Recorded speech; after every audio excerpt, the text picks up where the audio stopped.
بسم الله الرحمن الرحيم waxaan ku jirnaa maalmihii iyo toddobaadkii xorriyadda aan ku xuseenno lixdan guuradii ka soo wareegtay markii Soomaaliya ay xorriyaddeedii heshay iyo midowga ama midnimada waqooyi iyo koonfur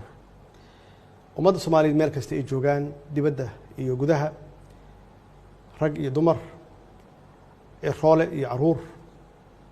mucaarad iyo muxaafid waqooyi iyo koonfur iyo qaybaha kala duwan ee bulshada waxaan ku boorinayaa ama aan ka codsanayaa inay qayb weyn ka qaataan xusidda maalintan weyn ee aan lixdan jirsanay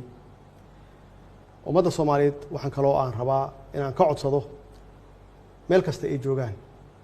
hadday joogaan guryahooda iyo goobahooda ganacsiga inay ku soo bandhigaan ay ku muujiyaan astaanta qaranka oo calankeena ayna muujiyaan inay tahay lixdan guuradu inay tahay maalin weyn oo kulligeen nuguda weyn inay tahay